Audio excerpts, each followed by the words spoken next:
Good afternoon. आज के एक विशेष प्रश्नेर उत्तर देव। आपनारा थामनेलेई देखते पाच्छेन हायर एन ईडीसी भोटार कैन भोट।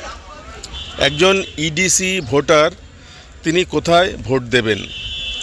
आमी आगेर कोनो एकटी भिडियोते এই প্রসঙ্গে বলেছিলাম যে একজন ইডিসি ভোটার তার যদি একই বিধানসভা কেন্দ্রে ডিউটি পড়ে, তিনি যে কেন্দ্রের একজন ভোটার, সেই কেন্দ্রের যে বুথে তিনি ভোটার, সেই বুথ বাদ দিয়ে ওই নির্বাচন ক্ষেত্রের যে কোনো বুথে তিনি ভোট দিতে পারবেন।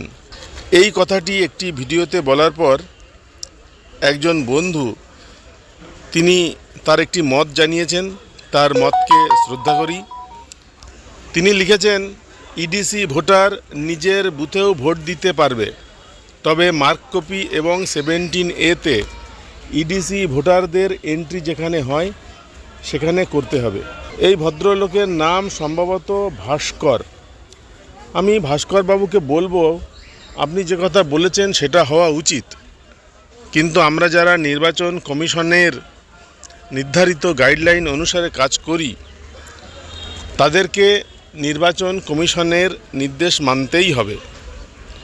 আমরা সকলে নির্বাচন কমিশনের গাইডলাইনের প্রতি দায়বদ্ধ। নির্বাচন কমিশন একথাটি প্রিসাইডিং অফিসারদের যে নির্দেশ পুস্তিকা দিয়েছেন, সেই নির্দেশ পুস্তিকার 17 নম্বর পেজে এই কথাটি লেখা আছে। আপনারা দেখতে পাচ্ছেন একেবারে শেষ লাইন।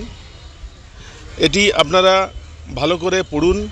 ট্রেনিং সেন্টারগুলিতে পোলিং অফিসারদের জন্য যে ট্রেনিং হয়, সেই ট্রেনিংয়ে কিন্তু যে স্লাইড দেখানো হয়েছে সেই স্লাইড অন্য কথা বলছে। আপনারা দেখুন, লাল কালি দিয়ে লেখা 2 নম্বর সেন্টেন্স, ইডিসি ভোটাররা তাদের যে বুথে নাম রয়েছে সেটি ছাড়া ওই পিসির যে কোনো বুথে গিয়ে ভোট দিতে পারবে। তবে ভাস্করবাবু যা বলেছেন সেটা করা গেলে ভালোই হতো। ইডিসি ভোটারের নাম যখন ভোটার লিস্ট থেকে কাটাই গেল, তাহলে নতুন করে একেবারে সবার শেষে ইডিসি ভোটার হিসেবে নতুন করে নাম লিখে ভোট দেওয়াতে আপত্তি কী আছে সেটা জানি না, কিন্তু এখানে গাইডলাইন কিন্তু তা বলছে না। সুতরাং ইডিসি ভোটাররা নিজের বুথ বাদ দিয়ে অন্য যে কোনো বুথে ভোট দিতে পারবেন, এই কথাটি ঠিক। একই সঙ্গে আমি ভাস্করবাবুকে ধন্যবাদ জানাবো, তিনি আমার ভিডিওটি দেখেছেন, তার মতামত ব্যক্ত করেছেন। আর যারা এই মুহূর্তে এই ভিডিওটি দেখছেন তাদের সকলকেও ধন্যবাদ।